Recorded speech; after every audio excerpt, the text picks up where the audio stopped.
நாளிலும்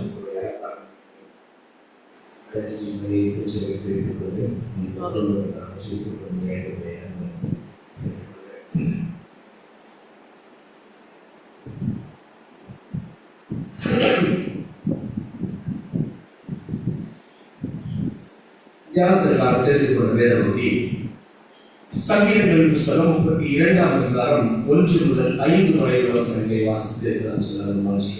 தியானத்திற்காக தெரிந்து கொண்ட வேத பகுதி சங்கீதங்களின் புஸ்தகம் 32ஆம் அதிகாரம் 1 முதல் 5 வசனங்களை நாம் வாசித்து எவருடைய மீறுதல் மன்னிக்கப்பட்டதோ, எவருடைய பாவம் மூடப்பட்டதோ அவன் பாக்கியவான். எவருடைய அக்கிரமத்தை கர்த்தர் எண்ணாதிருக்கிறாரோ, எவருடைய ஆவியில் கவனம் இல்லாத இருக்கிறதோ அவன் பாக்கியவான். நான் அடக்கி வைத்த மட்டும் நித்தம் என் கதறினாலே என் எலும்புகள் வளர்ந்து போயிட்டு, இரவும் பகலும் என் மேல் உடைய கை பாரமாய் இருந்ததினால் என் சாரம் உஷ்ணகால வறட்சியை போல் வறண்டு போயிற்று. நான் என் அக்கிரமத்தை மறைக்காமல் என் பாவத்தை உமக்கு அறிவித்தேன். என் மீறுதலை கர்த்தருக்கு அறிக்கையிடுகிறேன். தேவை என் பாவத்தின் தோஷத்தை மன்னித்தீர் என்று தாவீது பக்தன் இந்த பகுதியிலே ஆண்டவரோடு கூட ஒரு ஒப்புரவாகிற அனுபவம் அல்லது தேவனோடு கூட தன்னுடைய பாவத்தை அறிக்கை செய்கின்ற ஒரு அனுபவத்தை நாம் இங்கே பார்க்கிறோம். கடந்த 3 வாரங்களாய் இந்த மேலறையின் அனுபவத்தை குறித்து, அந்த பெந்தேகோஸ்தேயின் அனுபவத்தை குறித்து நாம் பார்த்துக் கொண்டே வந்தோம். ஒவ்வொரு நாளும் இந்த சீஷர்கள் கூடி அந்த 10 நாட்கள் அவர்களுக்கு கிடைத்த அந்த 10 நாட்களையும் கர்த்தரோடு கூட அவர்கள் நெருங்கி இருக்கக்கூடிய ஒரு அனுபவத்தை குறித்து தியானித்து வந்திருந்த வேளையிலும் இந்த நாளும் 4வது நாளாய் இந்த மேலறையை அவர்கள் என்ன செய்தார்கள் என்று பார்க்கின்ற வேளையில அவர்கள் ஒரு நேர்மையான மனமாற்றத்தின் அனுபவத்தை உடையவர்களாய் அங்கே காணப்பட்டார்.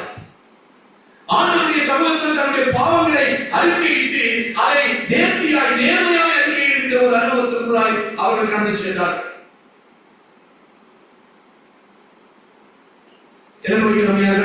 அவர்கள் இதை குறித்து எழுதுகிற ஏன் நேர்மையான மனமாற்றம் என்கிறதை தெளிவாய் சொல்கிறோம் என்றால், அனைவருடைய வாழ்க்கையிலே இன்றைக்கு மனமாற்றத்தின் அனுபவம், அது ஒப்புரவாகின்ற அனுபவம், அது அறிக்கையிடுகின்ற அனுபவம் முதலாவதாய் காணப்படுகிறது.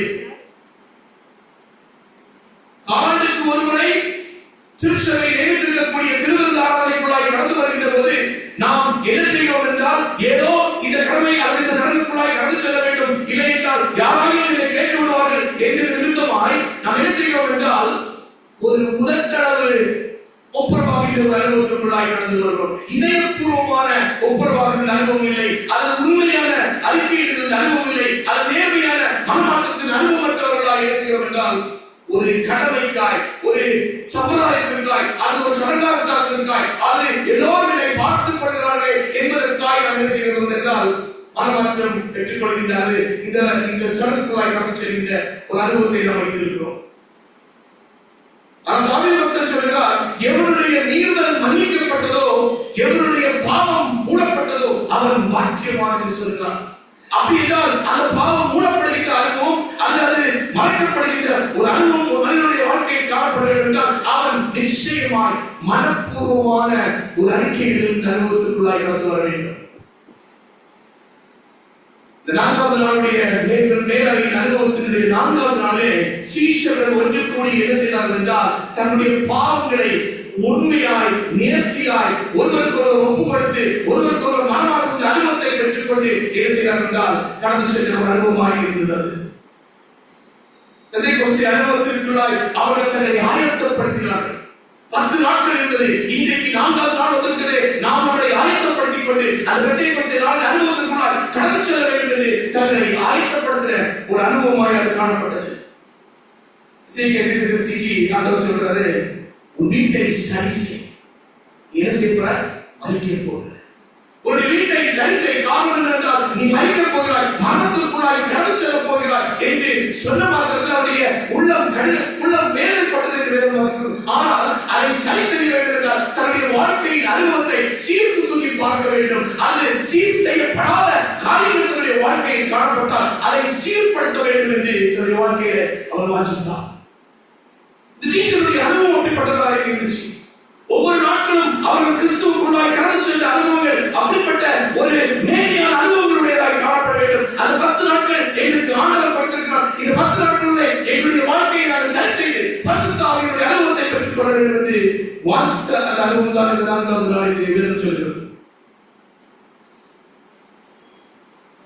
ஏன் அப்படிப்பட்ட ஒரு மனமாற்றத்தின் அனுபவம், அது ஏன் அப்படிப்பட்ட ஒரு உண்மையான அறிக்கையிடுதல் அனுபவனுடைய வாழ்க்கையில வேண்டும் என்கிற ஒரு கேள்வியை அதே நேரங்களே வைக்கின்ற போது, அந்த உண்மையான, அந்த நேர்மையான, அந்த மனமார்ந்த அறிக்கை செய்கின்ற போது, அறிக்கை இடுகின்ற போது, அல்லது பாவத்தை ஆண்டுடைய சமூகத்தை ஒப்படைக்கின்ற போது ஒரு எழுப்புதல் அனுபவனுடைய வாழ்க்கையில் வருகிறது. ஒரு ஆவிக்குரிய எழுப்புதல் அனுபவனுடைய வாழ்க்கை வர வேண்டும் என்றால் நம்ம என்ன செய்ய வேண்டும் என்றால் உதட்டளவு மனமாற்றத்தின் அனுபவத்தை வைக்கக்கூடாது. Confession of sin has always characterized genuine renewal. ஒவ்வொரு முறையும் மனப்பூர்வமான உள்ளார்ந்த ஒரு மனமாற்றத்தின் அனுபவத்தை வைக்கின்ற போது அங்கே ஆவிக்குரிய மனவளர்ச்சி ஏற்படுகிறது, ஆவிக்குரிய எழுப்புதலுடைய ஒரு மனிதனுடைய வாழ்க்கையில் ஏற்படுகிறது என்று பியல் மூடி சொல்கிறார். வேற ஒரு சில உதாரணங்களை நாம் கொடுக்கின்ற போது முதலாவது ஒரு உதாரணத்தை பார்க்கின்ற போது யோசியா ராஜாவுடைய அனுபவம் 2 நாளாகமம் புத்தகம் 23ஆம் அதிகாரத்தில் நீங்கள் வாசித்து பார்க்கின்ற போது 8 வயது நிரம்பிய ஒரு சிறுவனுக்கு அந்த தேசத்தை ஆளுவதற்காக கர்த்தர் அவருக்கு ஒரு பெரிய பொறுப்பை கொடுத்த மாதத்தில் அங்கே காணப்பட்ட குறைகள் எல்லாவற்றையும் அழைத்து போட வேண்டும். தப்பியாகிய தாவீதைப் போல நேர்மையாக கர்த்தருக்கு காரியங்கள் செய்ய வேண்டும் என்று என்னுடைய உள்ளத்தில் அவர் தீர்மானித்து நடத்த அனுபவத்தை வாசித்தோம். 23ஆம் அதிகாரம் 23ஆம் அதிகாரம் 3ஆம் வசனத்தை வாசிக்கும்போது அப்பொழுது ராஜா தூண் அருகே நின்று கர்த்தரை பின்பற்றி நடக்கும் அவருடைய கற்பனைகளையும் அவருடைய சாட்சிகளையும் அவருடைய கட்டளைகளையும் முழு இதயத்தோடும் முழு ஆத்துமாவோடும் கைக்கொள்ளவும் அந்த புத்தகத்தில் எழுதியிருக்கிற அந்த உடன்படிக்கையின் வார்த்தைகளை நிறைவேற்றவும் கர்த்தருடைய சந்நிதியில் உடன்படிக்கை பண்ணினான். ஒரு டோட்டல் சரண்டரன்ஸ் விரும்பினான். அவன் விரும்பினது மாத்திரமல்ல, அவருக்காக மாத்திரமல்ல, தன்னுடைய ஜனத்தால் எல்லாரிடத்திலும் அதை விரும்பினான். சொல்கிறது ஜனங்கள் எல்லோரும் உடன்படிக்கைக்கு உட்பட்டார்கள். அவருடைய பாவமான வாழ்க்கை, அவருடைய கோணமான வாழ்க்கை எல்லாவற்றையும் சீர் செய்ய வேண்டும் என்று தீர்மானித்து கடந்து வந்த மாத்திரத்தில் ஒரு பெரிய ஆவிக்குரிய எழுத்துவதன் அனுபவம் காணப்படுச்சார். ஒரு பஸ்காவின் அனுபவத்தை அவர்கள் சிறப்பாக கொண்டாடினார்கள் என்று சரித்திரம் நமக்கு தெளிவாக சொல்கிறது. இது ஒரு உதாரணத்தை பார்க்கும் என்றால் தானியேலுடைய அனுபவம். தானியேல் 9ஆம் அதிகாரம் 3-10 வசனங்களை வாசிக்கின்ற போது நான் உபவாசம் பண்ணி ரெட்டிலும் சாம்பலிலும் உட்கார்ந்து தேவனாகிய ஆண்டவரே ஜெபத்தினாலும் விண்ணப்பத்தினாலும் தேவனை முகத்தை அவருக்கு எதிராக்கிறேன் என்று சொல்லி ஆரம்பித்தார். எதுக்கு ஆரம்பித்தார் என்றால் ஜெபம் பண்ணி பாவ அறிக்கை செய்து அனுபவத்தக்கதாக ஒரு அனுபவத்துக்குள்ளாய் அவர் கடந்து சென்று பாவம் செய்த அக்கிரமத்துக்காக இருந்து துன்மார்க்கமாய் கலகம் பண்ணி கற்பனைகளையும் நியாயங்களையும் விட்டு அழித்து போனோம் என்று ஆண்டவருடைய சமூகத்தில் ஜெபம் பண்ணுகின்ற ஒரு அனுபவத்தை நமக்கு பார்த்தோம். 20-21 வசனங்களை வாசிக்கிற போது அவர்கள் உபவாசம் பண்ணி ஆண்டவருடைய சமூகத்தை வேண்டுதல் செய்தார்கள். அவருடைய சமூகத்தில் ஒரு பெரிய எழுப்புதல் அனுபவத்தை கொடுத்தார்கள். ஆண்டவரே கோபத்தை நோய் ராவணிக்கு இதை பார்த்துக் கொள்ளும், இதை வழிநடத்தும் ஆண்டவரே என்று தானியேல் கேட்கிறாரு. ஆண்டவர் அவருடைய பாவங்களை எல்லாவற்றையும் மாற்றி அவர்களுக்கு ஒரு சேவத்தை உருவாக்கினார் என்று சரித்திரம் சொல்கிறது. இன்னொரு அனுபவத்தை பார்க்கிற போது மோசேயுடைய அனுபவம். யாத்திராகமம் 33ஆம் அதிகாரம் 32-33 அதிகாரங்கள் பார்க்கிற போதும் இஸ்ரவேல் ஜனங்களுக்கு விரோதமாய் இஸ்ரவேல் ஜனங்கள் ஆண்டவருக்கு விரோதமாய் கடந்து சென்ற மாத்திரம் கர்த்தருடைய சமூகத்தில் அவர் வேண்டுதல் செய்து ஆண்டவரே இவர்கள் எல்லாரையும் அழிப்பதற்காக கூட்டிக் கொள்வதற்கு. ஆனால் இவையெல்லாம் சூழ்நிலையிலும் கர்த்தர் அவர்கள் கொடுக்கின்ற போது ஒரு மனமாறுதல் அனுபவத்தை அந்த இஸ்ரவேல் ஜனங்கள் பெற்றுக்கொண்ட அனுபவத்தையும் நாங்கள் வாசிக்கிறோம். இந்த சீசனுடைய அனுபவம் நம்முடைய வாழ்க்கையிலும் காணப்பட வேண்டும். சீசனோடு மாத்திரம் அந்த வேலையின் அனுபவம் யாதபடிக்கு நம்முடைய வாழ்க்கையிலும் அந்த வேலையின் அனுபவம் நமக்கு காணப்பட வேண்டும். அப்படிப்பட்ட ஒரு மேலனுபவத்தின் அனுபவத்தை பெற்றுக்கொண்டு கடந்து செல்ல வேண்டும் என்றால் ஆண்டவர் இந்த வேலையின் அனுபவத்தை 4வது நாளில் நமக்கு கற்றுத்தருகிறார். ஏன் அப்படின்னா நீங்கள் மனமாறவில்லை என்றால், மனம் திரும்பவில்லை என்றால், ஆண்டவருடைய சமூகத்தில் பாவ அறிக்கை செய்யவில்லை என்றால் ஆவிக்குரிய கேடுபாடுகளுடைய வாழ்க்கை உண்டாயிருக்கும்.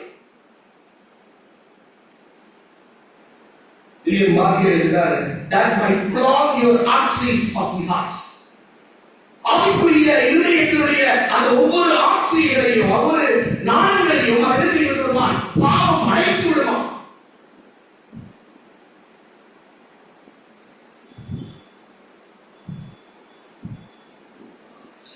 நீதிமொழி 28:13 சொல்கிறது, தன் பாவங்களை மறைக்கிறவன் வாழ்வடைய மாட்டான், அவைகளை அறிக்கை செய்து விட்டு விடுகிறோ இரக்கம் பெறுவான் என்று சொல்லப்படுகிறது. என்ன அழகான ஒரு வசனத்தை நம்ம அதை பார்க்கும்போது என்ன வாழ்வடைய மாட்டான் என்று சொல்கிறது என்றால், ஆவிக்குரிய spiritually you will not prosper. ஆவிக்குரிய அனுபவத்துல ஆவிக்குரிய வாழ்க்கையில நாம் என்ன செய்யணும் என்றால் வளர்ச்சி அடையாமல் விருத்தி அடையாமல் குந்தி போகின்ற ஒரு அனுபவத்திற்குள்ளாக நாம் கடந்து செல்வோம். சொல்லுது, இந்த மாமிச சிந்தை மரணத்தை தருகிறதாம். மாமிச சிந்தையோடு கூட கடந்து செல்கின்ற ஒரு அனுபவனுடைய வாழ்க்கையில இருக்குமானால் அவை மரணத்திற்கு எதிராக எடுத்து செல்வான். மாமிச சிந்தையில பார்க்கிறது 5ஆம் அதிகாரம் 19-21 வசனங்களை வாசித்து பார்த்தோம். 16-17 விதமான மாமிச சிந்தைகள் போன்றது. மாம்சத்தின் கிரியைகள் வெளியரங்கமாக இருக்கின்றன. அவையாவன விபச்சாரம், வேசித்தனம், அசுத்தம், காம விவகாரம், விக்கிரகாராதனை, கிளிசூனியம், பகைகள், விரோதங்கள், வைராக்கியங்கள், கோபங்கள், சண்டைகள், வெளியிடைகள், மாற்றுவேதங்கள், பொறாமைகள், கொலைகள், வெறிகள், கையாட்டுகள் முதலியானவர்கள் இப்படிப்பட்டவர்கள் செய்கிறவர்கள் தேவனுடைய ராஜ்யத்தை சுதந்திரப்பில்லை என்று உங்களுக்கு அப்படியே சொல்லிட்டு அப்படி சொல்றாங்க. எப்படிப்பட்ட சிந்தைகள் நம்முடைய உள்ளத்தில் இருக்க வேண்டியிருக்கிறது? எப்படிப்பட்ட சிந்தைகள் நம்முடைய உள்ளத்தில் இருக்கிறது? மாம்சத்திற்குரிய சிந்தனைகள் இருக்குது. இந்த மாம்சத்திற்குரிய சிந்தனைகளை நாம் என்ன செய்ய வேண்டும் என்றால் மனப்பூர்வமாய் இதயபூர்வமாய் அல்லது உண்மையான ஒரு சிந்தனையோடு கூட ஆண்டவருடைய சமூகத்தில் அதை அறிக்கையிட்டு அந்த ஒவ்வொரு வாழ்கின்ற அனுபவத்தை நாம் பெற்றுக்கொள்ள வேண்டும். அந்த மாம்ச சிந்தையை நாம் அறிக்கையிட்டு பெற்றுக்கொள்கிறதுதான் என்ன செய்கிறது? ஆவியின் சிந்தைகளாக காணப்படுகிறது. 21ஆம் அதிகாரம் 16ஆம் வசனம் சொல்கிறது, விவேகத்தின் வழியை விட்டு தப்பி நடக்கிற மனுஷன் செத்தவர்களின் கூட்டத்தில் தாமதிப்பான். விவேகத்தின் வழியை விட்டு தப்பி நடக்கிற மனுஷன் செத்தவர்களின் கூட்டத்தில் தாமதிப்பான். அப்போ நம்முடைய கூட்டம் எங்கே இருக்கிறது? நம்முடைய தாமதிப்பு எங்கே இருக்கிறது என்று யோசித்து பார்க்க வேண்டும். ஒருவேளை விவேகத்தின் வழியை நாம் விட்டுவிடாமல் அழைப்பு சார்ந்திருக்கும் நம்முடைய வழியை நம்முடைய கூட்டம் எங்கே இருக்கும்? செத்தவருடைய கூட்டத்தில் தான் இருக்கும். சீஷருடைய அனுபவம் அப்படிப்பட்ட ஒரு அனுபவமாச்சு. 40 நாட்கள் ஆண்டவர் சீஷனோடு கூட பிரயாணம் செய்து அவர்களை பயிற்றுவித்த அனுபவங்களோடு கூட அந்த 10 நாட்கள் 10 நாட்கள் பெந்தேகோஸ்தே அனுபவத்தினுடைய 10 நாட்களுக்கு முன்பதாக அவர்கள் நேரடியில் தங்கி தாவீது பெற்றுக்கொண்ட ஒரு மேலான அனுபவத்தை நாம் பொறுத்து பார்க்கிறோம். அவர்கள் என்ன செய்தார்கள் என்றால் தன்னுடைய பாவங்களை அறிக்கையிட ஆரம்பித்தார்கள். தன்னுடைய தோல்விகளை ஆண்டவருடைய சமூகத்தில் அறிக்கையிட்டார்கள். நான் அதை செய்துள்ளேன் இதை செய்துள்ளேன் என்கிற தன்னுடைய சுயத்தில் இருக்கிற நம்பிக்கை எல்லாவற்றையும் அவர்கள் விட்டுவிட்டு ஆண்டவருடைய சமூகத்தில் ஆண்டவரே நாங்கள் பெருமையானவர்களாக இருக்கிறோம் என்று ஏற்றுக்கொள்ளும் என்கிற ஒரு அனுபவத்திற்குள்ளாக கடந்து வந்தார்கள். ஒருவேளை ஆவிக்குரிய வாழ்க்கையில நாம் முதிர்ச்சி அடைய வேண்டும் என்றால் நம்முடைய பாவத்தை ஆண்டவருடைய சமூகத்துல என்ன செய்ய வேண்டும்? ஒழித்து வைக்கக்கூடாது. அதை டிரான்ஸ்பரண்டாக இருக்கணும். ஆண்டவரே இந்த பாவங்களை நான் செய்திருக்கிறேன், இந்த பாவங்களை நான் என்னுடைய வாழ்க்கையில செய்திருக்கிறேன் என்கிற ஒரு எண்ணமாக என்ன செய்ய வேண்டும் என்றால் கடந்து செல்ல வேண்டும். ஒரு செய்தியில் மத்தியில்தான் பரிசுத்த ஆவியாருடைய அவுட்போய், பரிசுத்த ஆவியாருடைய வெளிப்படுதல் நமக்கு என்ன செய்தால் கிடைக்கும், பரிசுத்த ஆவியாருடைய வழிநடத்தல் நமக்கு கிடைக்கும் என்று வேதம் சொல்கிறது. This is Christ. அம்மையார் அவர்கள் எழுதுகிறது This Day with God என்கிற ஒரு புத்தகத்துடைய தொகுப்பாக அவர்கள் எழுதுறாங்க. The disciples were before God, humbling their souls, strengthening their faith and confessing their sins. இந்த சீஷர்கள் ஆண்டவருடைய சமூகத்துல தங்களுடைய உள்ளங்களை தாழ்த்தி தங்களுடைய இருதயங்களை தாழ்த்தி ஆண்டவருடைய சமூகத்துல விசுவாசத்துல செஞ்சாங்கன்னா பலப்பட்டு வந்தார்களாம். அவருடைய பாவங்களை எல்லாவற்றையும் அறிக்கையிட்டு அவருடைய விசுவாசத்துல அவர்கள் உறுதிப்பட்டு ஆண்டவருடைய சமூகத்தில் காணப்பட்டார்கள். எப்போ அப்படின்னா அவருடைய பாவங்களை அறிக்கை செய்கிற மாத்திரத்துல, தன்னுடைய பாவங்களை மனப்பூர்வமாய் அறிக்கை செய்த அந்த ஒரு அனுபவத்திற்குள்ளாய் கடந்து வந்த மாத்திரத்துல அவர்கள் என்ன செய்யார்கள் அப்படி வந்தாங்க. இருக்கிறாங்க இந்த அனுபவம் எப்படிப்பட்டதாக இருந்துச்சு அப்படின்னு எழுதுவது இருக்காங்க. இந்த அனுபவம் எப்படிப்பட்ட அவர்கள் நினைவு கூர்ந்தார்களாம். ஆசரிப்பு கூடாத அனுபவத்தை அவர்கள் நினைவு கூர்ந்தார்களாம். நான் பாவ அறிக்கை செய்யவில்லை என்றால் ஆண்டவருடைய சமூகத்தை அது ஒப்புரவு அனுபவம் நமக்கு கிடைக்கக்கூடாது. பரிசுத்த ஆவியானவருடைய ஏற்றம் நமக்கு கிடைக்காது. ஆனால் நம்முடைய வாழ்க்கை ஒன்றுகளாக இருக்கிறது என்பதற்காக அவர்கள் என்ன செய்கிறார்கள்? ஆசரிப்பு கூடாத அனுபவத்தை அவர்கள் எடுத்துக் கொண்டார்கள். ஒரு பாவம் செய்கின்ற பாத்திரத்துல கர்த்தருடைய சமூகத்திற்குள்ளாய் கடந்து சென்று எப்பேற்பட்ட ஒரு அறிக்கை செய்ய வேண்டும், எப்பேற்பட்ட ஒரு பலியை அவர்கள் செலுத்த வேண்டும் என்பதை அவர்கள் நினைவு கூர்ந்தார்களாம். நினைவு கூர்ந்து ஆண்டவருடைய சமூகத்துல one to one expressing out அப்படிங்கிற ஒரு சூழலை வந்தாங்க. தனித்தனியாக தன்னுடைய பாவங்கள் ஒவ்வொன்றையும் அவர்கள் சொல்லி ஆண்டவருடைய சமூகத்துல அழுது ஆண்டவருடைய சமூகத்துல ஒரு வேண்டுதல் செய்கிற ஒரு அனுபவம் அவர்களுக்கு காணப்பட்டுச்சு. தர்மத்தை விவேகானந்த புஸ்தகம் 5ஆம் அதிகாரம் 5-6 வசனங்களை வாசிக்கின்ற போது, இப்படிப்பட்டவைகள் ஒன்றில் ஒருவன் குற்றம் உள்ளவனாக இருக்கும் போது அவன் தான் செய்த பாவம் என்று அறிக்கையிட வேண்டுமா? இந்த பாவம் என்னவென்று அவனுக்கு சொல்லப்படுகின்ற போது அந்த பாவத்தை குறித்து அந்த பாவத்தை மாத்திரம் அவன் சுட்டிக்காட்டி அறிக்கை செய்ய வேண்டுமா? உதாரணத்துக்கு ஒருவேளை நான் ஒரு நபரை அழைத்து விட்டேன் என்றால், நான் ஆண்டவருடைய சமூகத்துல ஒரு ஆட்டுக்குட்டியை கொண்டு போய் பலியிடுவதற்கு போவது போன்றதாக அந்த ஆட்டுக்குட்டியை வைத்து அதனுடைய தலையை கையை வைக்கிறேன். என்ன சொல்லுமா? ஆண்டவரே, நான் இந்த நபரை கடவுளை அழைத்து விட்டேன், அதற்காக நான் உங்களுடைய சமூகத்தில் அறிவு கேட்கிறேன்.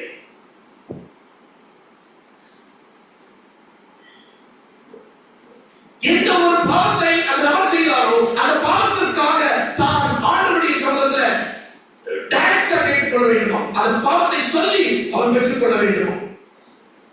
அவனுடைய சமூகத்தில் முழங்கால் படிக்கிட்டு அவனுடைய சமூகத்தில் செதுக்கிட்டு ஆடவே இந்த நாளிலே நான் ரோடு வேலை செய்த எத்தனையோ ஊழியக்காரர்களை நான் துன்பப்படுத்தி இருக்கிறேன் அப்படிங்கிற துன்பத்தை சொல்லி செதுக்க வேண்டும். தன்னுடைய மனைவியை நான் கடினமாய் பேசிவிட்டு அந்த வார்த்தைகளை கண்ணதியை சொல்லி செதுக்க வேண்டும். நம்முடைய வேலையில நேர்மையாக இல்லாமல் இருக்கிறேன் ஆண்டவரே, அந்த நேர்மையற்ற ஒரு அனுபவத்தை நான் சொல்லி அவனுடைய சமூகத்தை மன்னிப்பின் அனுபவத்தை பெற்றுக்கொள்ள வேண்டும். இந்த அனுபவம் அப்படி செய்கின்ற மாத்திரத்தில் தான் அது ஆசைக்கு கூடாதக்கூடிய அனுபவம் இந்த இஸ்ரவேல் ஜனங்களுக்கு எப்படி இருந்துச்சோ அப்படி சீஷருடைய அனுபவம் காணப்பட்டுச்சு. This is why அவர்கள் ஸ்டெப்ஸ் டு கிரைஸ்ட் இறைவனிடம் போகும் பாதை என்கிற புத்தகத்துல 4வது அதிகாரம் பக்கம் 45 பக்கத்தில் எழுதுறாங்க, உண்மையான அறிக்கை எப்போதும் சிறந்த லட்சணம் உடையதாய் இன்னென்ன பாவங்கள் செய்ததாக ஒப்புக்கொள்வதே ஆகும். கடினமா இருக்கிறது வாசிக்கிறது. பாருங்க, உண்மையான அறிக்கை, ஒரு ட்ரூ கன்ஃபெஷன், ஒரு ஆனஸ்ட் கன்ஃபெஷன் எப்படிப்பட்டதாக இருக்குமாம்? அறிக்கை எப்பொழுதும் சிறந்த லட்சணம் உடையதாய் இன்னென்ன பாவங்களை செய்ததாக ஒத்துக்கொள்வதே ஆயுமா. எப்படின்னா, ஒன்று, தேவ சன்னதியில் மாற்றம் கொண்டு வரத்தக்க தன்மையுடையவராக இருக்கிறான். ஓகே, நான் ஆண்டவரோடு கூட ஒப்புரவாகின்றேன், ஆண்டவருடைய சமூகத்தில் நான் போய் நான் செய்த பாவத்திற்காய் ஒப்புரவாகின்ற ஒரு அனுபவம் ஒன்றான். இன்னொன்று, யாருக்கு விரோதமாக நான் பாவம் செய்கிறோம், யார் ஒரு நபருக்காக நான் பாவம் செய்கிறோம், அந்த நபருக்கு சென்று நான் உங்களுக்கு தவறுதலாக ஒரு காரியத்தை செய்துவிட்டேன், உங்களுக்கு விரோதமாக ஒரு காரியத்தை பேசிவிட்டேன், உங்களுக்கு விரோதமாக ஒரு தீங்கை செய்துவிட்டேன் என்று சொல்லி ஒப்புரவாகின்ற ஒரு அனுபவம் இருக்க வேண்டும். அல்லது பகிரங்கமான ஒரு ஒப்புரவாகின்ற ஒரு அனுபவம் இருக்க வேண்டும். பகிரங்கமாய் நான் இந்த பாவத்தை செய்துவிட்டேன், இந்த பாவத்திற்காக பகிரங்கமாய் நான் மன்னிப்பு கேட்கிறேன் என்கிற ஒரு அறிக்கை இருக்கின்ற ஒரு அனுபவமுடைய வாழ்க்கையில் இருக்கிறார். Sins to be confessed to God alone. ஆண்டவர் மட்டும் சொல்ல வேண்டிய ஒரு அனுபவம் இருக்கு. ஒருவேளை சில பாவங்களை ஆண்டவரே நான் உங்கள்கிட்ட மட்டும் சொல்லிடுறாங்க, அந்த நேரத்தில் அனுபவங்களுடைய வாழ்க்கையில நீங்கி போகணும் அப்படிங்கிற ஒரு சூழ்நிலை இருக்கணும். இல்லை என்றால் யார் ஒரு நபருக்கு விரோதமாக தீங்கு செய்திருக்கிறோம், யார் ஒரு நபருக்கு விரோதமாக தீங்கை மேற்கிறோம், அந்த நபருக்கு நான் சென்று இந்த வார்த்தை நான் உங்களுக்கு விரோதமாய் செய்து விட்டேன், இதை தயவாய் மன்னித்துக் கொள்ளுங்கள் என்கிற ஒரு அனுபவம் என்ன செய்யுமா நமக்கு இருக்கணும். இல்லை என்றால் பொது பொதுவாக ஓப்பனாக நான் செய்தது இந்த தவறு, இந்த தவறுக்காக நான் மன்னிப்பு கேட்டுக்கொள்வேன் என்கிற ஒரு பொதுப்படையான ஒரு மன்னிப்பு அனுபவத்தை நான் செய்ய வேண்டும். நம்ம அந்த சர்ச் பேசுகிற இறைவனம் போகும் பாதைகளை தொடர்ச்சியை சொல்லி சொல்றாங்க. ஆனால் இந்த அறிக்கைகள் எல்லாம் திட்டமாகவும் குறிப்பாகவும் இருக்க வேண்டியது பற்றி எந்த பாவத்தினால் குற்றவாளியாக தீர்க்கப்படுகிறோமோ அந்த பாவத்தையே அறிக்கையிட வேண்டும். எந்த ஒரு சூழ்நிலைக்காய் நம்ம குற்றவாளியை சொல்லியிருக்கோமோ அந்த பாவத்திற்காய் நேர்த்தியாய் அறிக்கையிடுகின்ற ஒரு அனுபவம் உடையவர்களாக இருக்க வேண்டும். படிக்கும்போது ஒரு பாடல் பாடலாம்.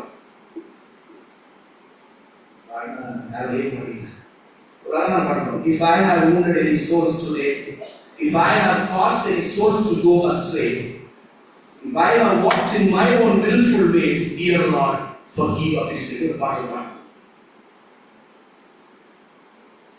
அதாவது ஆண்டவரே, இன்றைக்கு யாரையாவது நான் காயப்படுத்தி இருப்பேன் என்றால் என்னை மன்னித்துவிடும். யாராவது ஒரு ஆத்துமாவை ஆண்டவருடைய சமூகத்திலிருந்து வழிநடத்தி செல்வதற்கு நான் ஏதுவாக இருந்தால் என்னை மன்னித்துவிடும். நான் என்னுடைய விருப்பத்தின்படி, என்னுடைய சொந்த விருப்பத்தின்படி, என்னுடைய மனப்போக்கின்படி நான் கடந்து செல்கிறேன் என்றால் என்னை மன்னித்துவிடும் என்று ஒரு பாடி நம்ம தேவாசிரியர் பாடல் பாடி அது நிறைவு செய்கிற ஒரு அனுபவத்தை எனக்கு ஞாபகம் வந்துச்சு. ஆனா அம்மையார் அப்படி சொல்றாங்க, அப்படி வேண்டாம் சொல்றாங்க. Be specific on the sin that you have caused and ask God for confession. நீங்கள் செய்த தவறு என்ன என்று சொல்லி ஆண்டவருடைய சமூகத்துல அந்த பாவ மன்னிப்பை பெற்றுக் கொள்ள வேண்டும் என்று சொன்னாங்க. பொதுவாக இதை பாடிவிட்டு சொல்லிவிட்டோம் என்றால் இன்றைக்கு நான் செய்த எல்லா பாவங்களும் நிறைவேறிவிட்டது, ஆண்டவர் அகற்றி போட்டார் என்று மனதிலுள்ள படுத்துகின்ற அனுபவம் இதில் இருக்கக்கூடாதா? என்ன பாவத்தை நான் செய்திருக்கிறோம், யாருக்கு செய்திருக்கிறோம், யாருக்கு செய்திருக்கிறோம், எல்லாவற்றையும் நான் என்ன செய்வதால் தனித்தனியாய் அதை சொல்லி ஆண்டவருடைய சமூகத்தை என்ன செய்வது என்றால் அந்த அறிக்கையில் ஒரு அனுபவம் நமக்கு இருக்கு. 2 சாமுவேல் 13ஆம் வசனத்தை வாசிக்கின்ற ஒரு தாவீது சொல்றாரு, நான் கர்த்தருக்கு விரோதமாகவும் கர்த்தருக்கு விரோதமாய் பாவம் செய்தேன். ஆனா சொல்றாரு, தாவீது சொல்றாரு, நான் வேற யாருக்கு விரோதமா பாவம் செய்யல, கர்த்தருக்கு விரோதமாய் பாவம் செய்தேன் அப்படின்னு சொல்லிட்டு நாட்டாம் தீர்க்கதரிசிகளுடைய பாவத்தை அங்கே உணர்த்தி காட்டுகின்ற போது அவர் மன்றாடின ஜெபம் அப்படிப்பட்டதாக. He was very specific. லூக்கா 14:18 வசனத்தை பார்க்கின்ற போது அந்த இளையகுமாரனுடைய அனுபவம் சொல்கிறது, ஆண்டவரே, நான் கர்த்தருக்கு விரோதமாகவும் உமக்கு முன்பாகவும் பாவம் செய்தேன். அவனுடைய அபிரத்தாச்சு, ஆனா அப்பா உங்களுக்கு நான் தரப்பட்டேன், ஆண்டவருக்கு விரோதமாக தவறு செஞ்சேன் அப்படின்னு ஆண்டவரோட கூட அவர் செய்த ஒப்பந்தம் அப்படிப்பட்டதாக இருந்துச்சு. ஏன் என்றால் திரும்பவும் நினைவுறுகிறேன், sin blocks the arteries of the spiritual life. ஆவிக்குரிய இதயத்தினுடைய ஒவ்வொரு இரத்த நாளங்களையும் இந்த பாவம் என்ன செய்துவிட்டது என்றால் அடைத்து விட்டால் நார்மல் ஹார்ட் அட்டாக் இல்ல, ஸ்பிரிச்சுவல் ஹார்ட் அட்டாக் வரும்.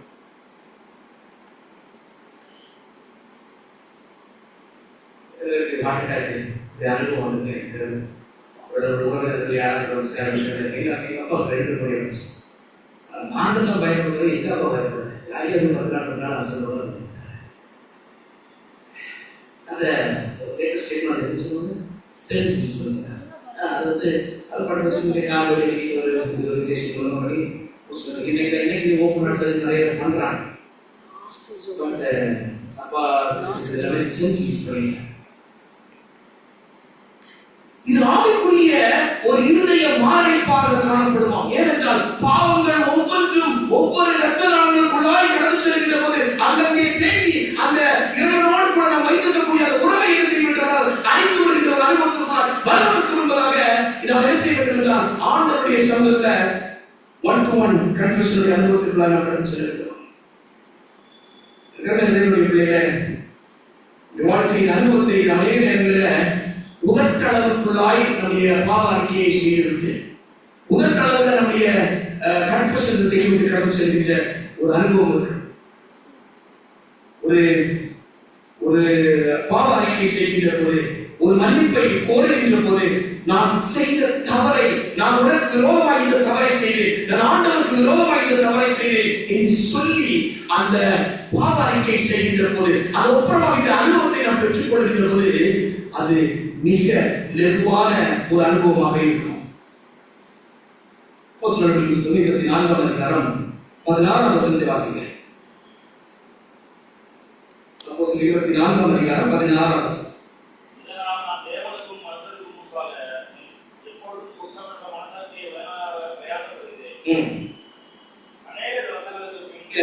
இதனால் நான் தேவனுக்கும் மனுஷனுக்கும் முன்பாக எப்போதும் குற்றமற்ற மனசாட்சியை உடையவனாக இருக்க பிரயாசப்படுகிறேன்.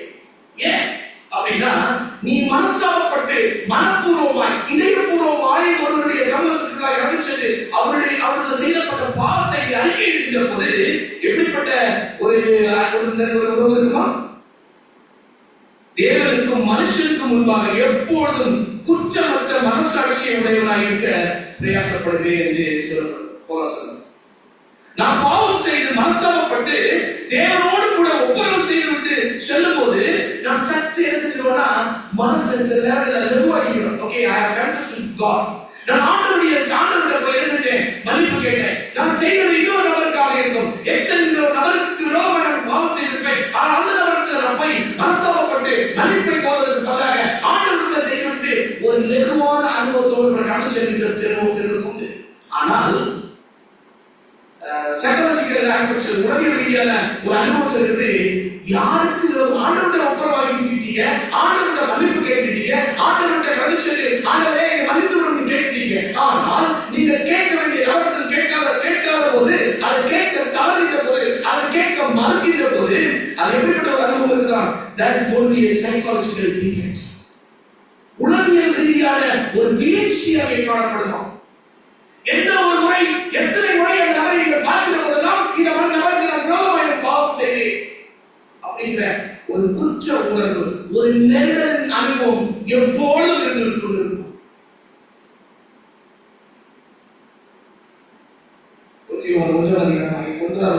நம்முடைய பாவங்களை நாம் அறிக்கையிட்டால் பாவங்களை நமக்கு மன்னித்து எல்லா அநியாயத்தையும் நீக்கி நம்மை சுத்திகரிப்பதற்கு அவர் உண்மையும் நீதியும் உள்ளவராக இருக்கிறார்.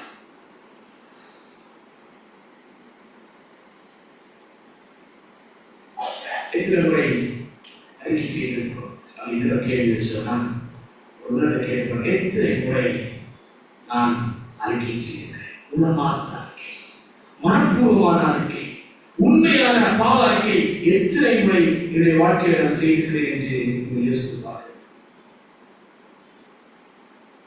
இந்த கேள்வி அநேக நேரத்தில் நாம் கேட்போம். ஏன் எனக்கு பரிசுத்த ஆவியாருடைய வரவு எனக்கு இல்லாமல் இருக்கிறது? ஏன் எனக்கு பரிசுத்த ஆவியாருடைய அனுகிரகம் எனக்கு அச்சவனாய் நான் இருக்கிறேன்? அநேக நேரங்களில் இந்த பாவம் ஆழமாய், நாம் செய்திருக்கக்கூடிய பாவங்கள் ஆழமாய் நம்முடைய வாழ்க்கையில ஒன்றிட்டே இருக்குமா? until we confess wholeheartedly. நாம் இதயபூர்வமாய் மனப்பூர்வமாய் உள்ளத்தின் ஆழத்திலிருந்து நாம் அதை மன்னிப்பு கேட்கவில்லை என்றால் அந்த பாவத்தினுடைய ட்ரேசஸ் நம்முடைய சரித்திரம் ஓடிட்டே இருக்கும். அப்படிப்பட்ட ஒரு அனுபவம் இல்லாமல் இருக்கின்ற வேளையில பரிசுத்தத்தின் அனுபவமற்றவர்களாய் நாம் காணப்படுவோம். பரிசுத்த தன்மை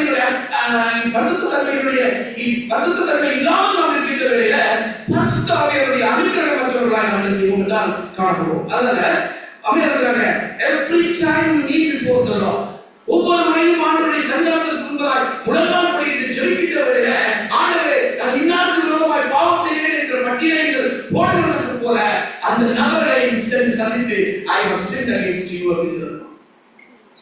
நான் உங்களுக்கு விரோதமாய் இந்த பாவத்தை செய்தேன் என்று கூறுகின்ற ஒரு அனுபவம் இருக்க வேண்டும். ஏனென்றால் வாழ்க்கை சில காலங்கள் நான் வாழ்கின்ற ஒரு அனுபவமாக இருக்கிறது.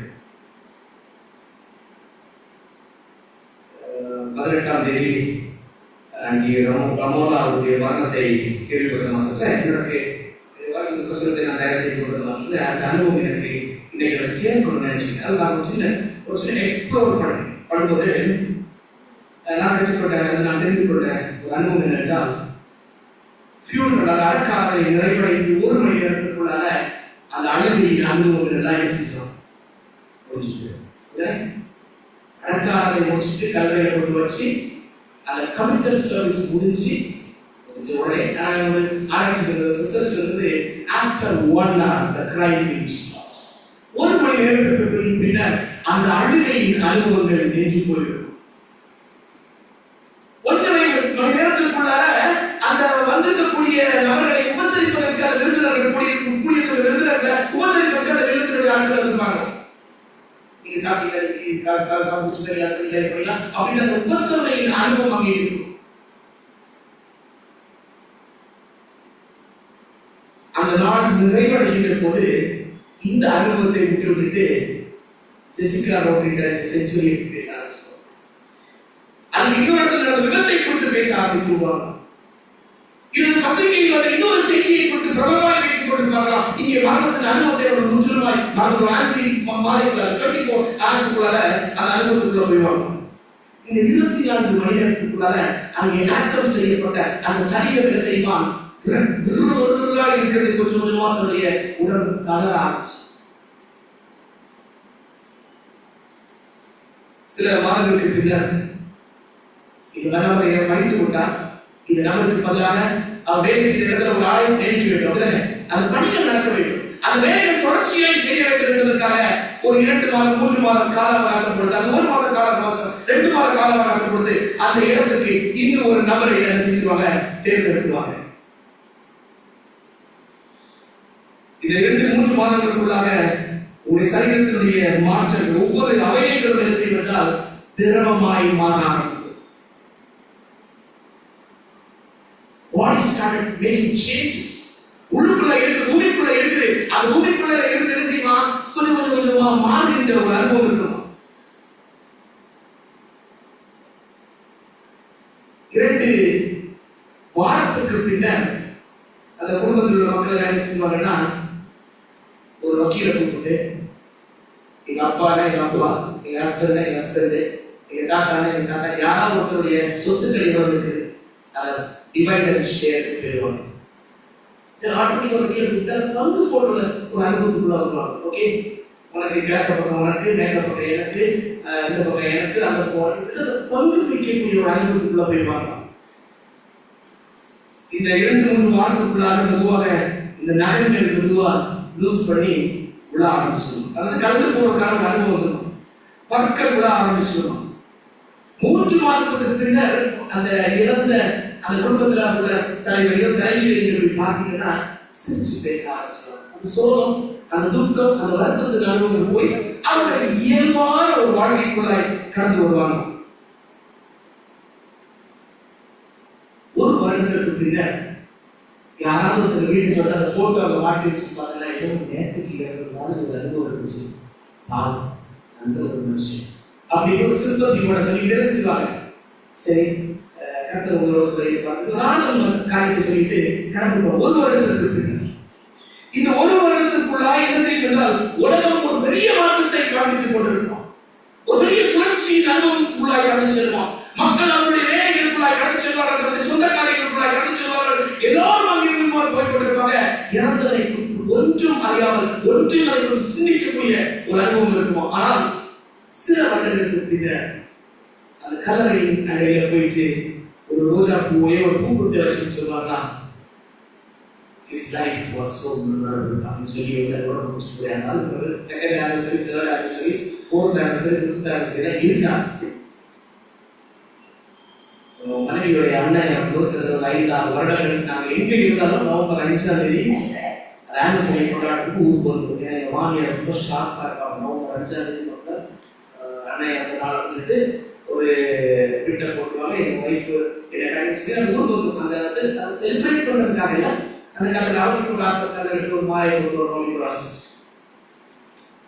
செப்டம்பர் 18 சரியாக நவம்பர் 18ஆம் தேதி ரமலானுக்கு வந்த அன்னைக்கு எங்கள் அம்மா இருந்தாங்க. எனக்கு ஞாபகம் இரவு 10 மணிக்கு உங்க ஊர்ல எங்க சித்தி ஒருத்தர் இறந்துட்டாங்க போச்சு. இன்னைக்கு 18ஆம் தேதிங்களா, எங்க அம்மா இருந்தாங்க. 26 வருடங்கள் கடந்து இந்த அனுபவத்திற்குள்ளாய் கடந்து செல்கின்ற ஒரு அனுபவத்தை நம்முடைய வாழ்க்கையை சற்று ஒரு கண்ணாடிக்கு முன்னாடி இருந்து பார்த்துட்டு நம்ம கேட்கக்கூடிய கேள்வி என்ன தெரியுமா? செத்து போய் 1 வருடம், அது 3 இருந்து 6 மாதம், அது 6 மாதத்துக்கு 1 வருடத்திற்குள்ளாய் நம்முடைய சரீரம் இந்த மண்ணோடு மண்ணாக மக்கி போய் கடந்து செல்கின்ற ஒரு அனுபவமுடைய இந்த சரீரத்திற்கு எதற்கு இவ்வளவு பெரிய ஒரு ஈகோ வருகிறது அப்படின்னு நினைக்கிறேன். ஏன் அதற்கு முன்னதாய் ஒருவரோடு ஒருபுறமாகி ஒருவர் அந்நியப்பட்டு சமாதானத்துக்கு அனுபவத்திற்குள்ளாய் ஏன் கடந்து செல்கின்ற ஒரு அனுபவத்தை நாம் எடுத்துக்கொள்வதில்லை அப்படின்னு நினைக்கிறேன். 103ஆம் அதிகாரம் 5ஆம் வசனம், 15 வசனம் வாசிக்கிற போது, மனுஷனுடைய நாட்கள் புல்லுக்கு ஒப்பாயிருக்கிறான், வெளியின் புஷ்பத்தை போல் பூக்கிறான், காற்று அதன் மேல் வீசின உடனே அது இல்லாமல் போயிற்று, அது இருந்த இடம் இனியதை அறியாது. அப்படிப்பட்ட ஒரு வாழ்க்கையின் அனுபவத்திற்குள்ளாய் நாம் கடந்து செல்கின்ற போது, அது வாழ்கின்ற போது ஏன் நாம் நம்முடைய சகோதரர்களிடத்துல, ஏன் நம்முடைய திருச்சபை விசுவாசத்தை ஏன் மற்றவர்களோடு கூட அந்த உள்ளவார்ந்த அந்த ஒப்புரவாவின் அனுபவத்தை நாம் செய்வதில்லை என்பதை நினைக்கிறேன்.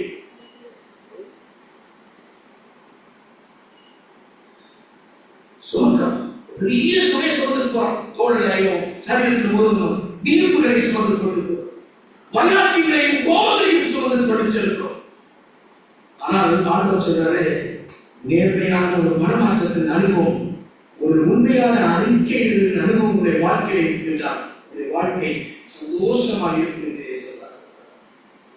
டிஎன் சேஷன் அப்படின்னு ஒரு எலெக்ஷன் கமிஷனர் தெரியும்.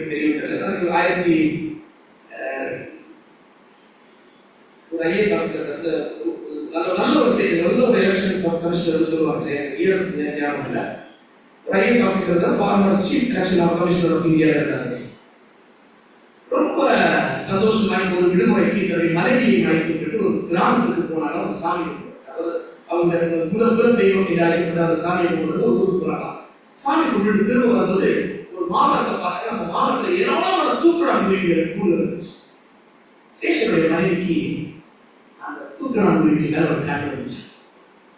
ஹஸ்பண்ட் சொன்னாங்க, 2 கூட எடுத்தார சொல்லுங்க, 2 கூட எடுத்தார சொல்லுங்க, வீட்டுல போய் அழகா வச்சு அந்த கூண்டுல கொஞ்சம் பறவை இருந்துச்சு, அதை நம்ம தெரிஞ்சுக்கலாம், வாழ்க்கையில நடந்து தானியத்தை கொடுக்குறேன் அப்படின்னு சொல்லிட்டு சொன்னாங்க. அப்பதான் சேஷன் மனைவிக்காக இதையும் செய்யக்கூடாது அந்த செக்யூரிட்டி கார்டு சொன்னாங்க, எப்பா எப்படியாவது ஒரு 2 அணை எடுத்து வாங்கிட்டு போயிருக்காங்க. தூரத்தில் பார்க்கல ஒரு சின்ன பையன் மாடுகளை வைத்து கொண்டது, ஒரு மாடுகளை பராமரித்து கொண்டது ஒரு மாட்டு இடையை அப்படின்னு வச்சுக்கோங்க.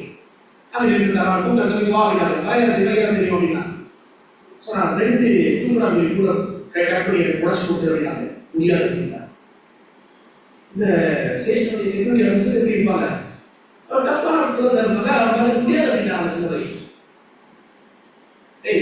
அப்படின்னு வேகமாக இருந்தது 50 ரூபா எடுத்துதான் 50 எடுத்துக்கூடாது முடியாது அப்படின்னா, திரும்ப இன்னொரு காசு கொடுத்து தரேன் எடுத்துக்கூடாது முடியாது அப்படின்னா, என்ன கொடுத்தாலும் எடுத்து அந்த சிறுவர் பயங்கரமாக இருக்கக்கூடிய அந்த பதில் வந்து ஸ்ட்ராங்கா அதை பிரஸ் பண்ணிட்டாங்க.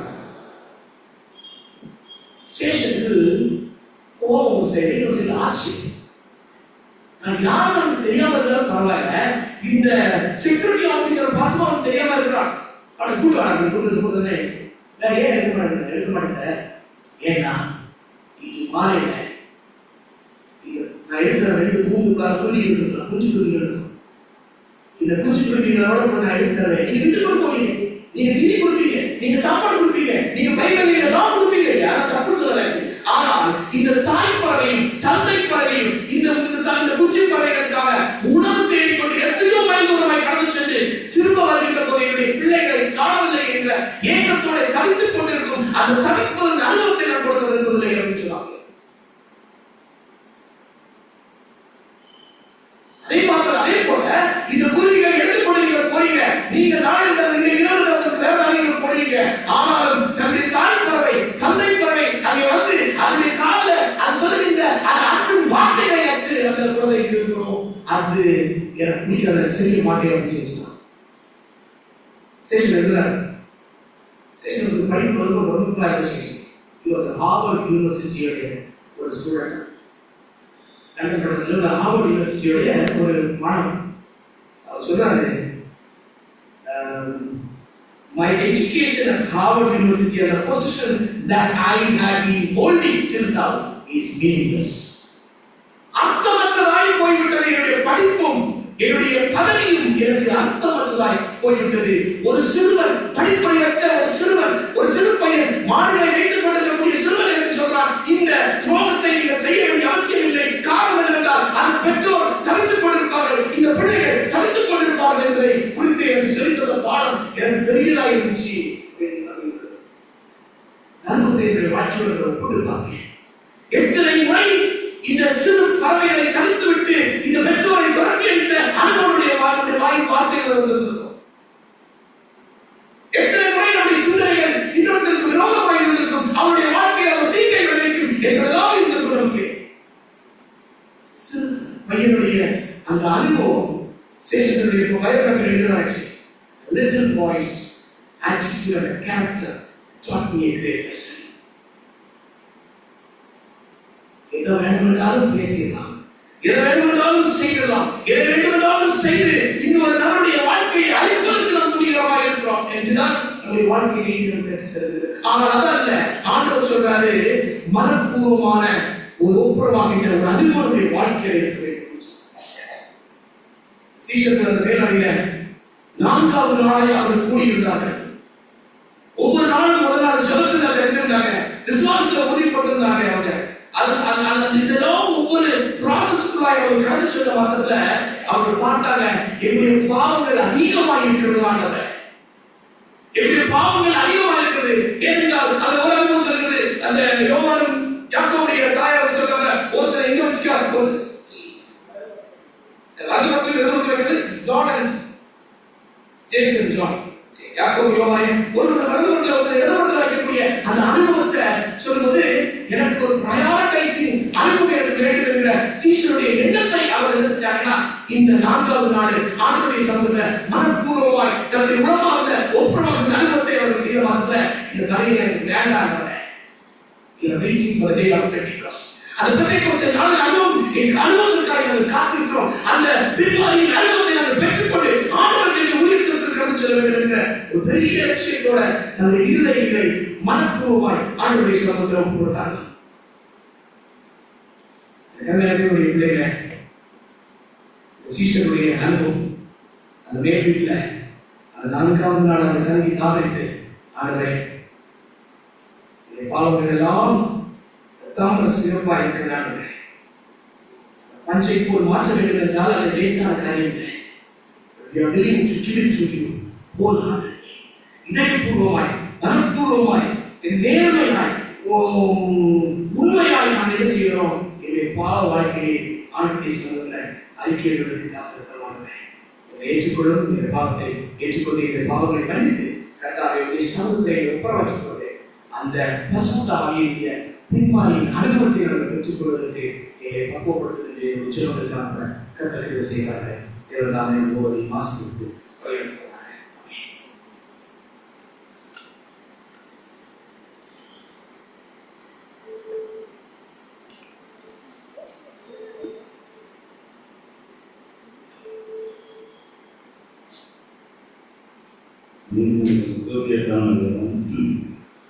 அவன் பாவங்களை மறைக்கிறவன் வாழ்வை மாட்டான், அவைகளை அறிக்கை செய்து விட்டெடுக்கிறவன் இருக்கும். பாவங்களை மறைக்காமல் வாழ்வை மாட்டேன்னு கொடுத்தபடி நம்ம அறிக்கை செய்து அதை விட்டு மனதிற்கு தேவையான வசனங்களை கொடுத்த ஒருவருக்கும் ஆண்டவருக்கும் நன்றி. இந்த வாரத்தை முடிவு பரவலாக இருந்தது என்று நன்றி விளையாட பார்ப்போம். முடிவு ஜபத்தை பாஸ்டர் அவர்கள்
இரக்கமும் கருணையும் அன்பும் நிறைந்த நாட்டில்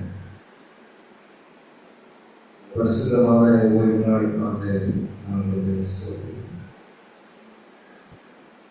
கர்த்தர் எங்களுக்கு கொடுத்திருக்கிற இந்த நாளில் எங்களுடைய தனிப்பட்ட ஆவிக்குரிய வாழ்க்கையை ஆராய்ந்து பார்க்கிற ஒரு நாளாக உடைய வசனங்களினாலே என் இதயத்தில் பேசுகிற நாளாக கர்த்தர் எங்களுக்கு கொடுத்திருக்கிறீர்கள் என்றால் நம்புகிறோம்.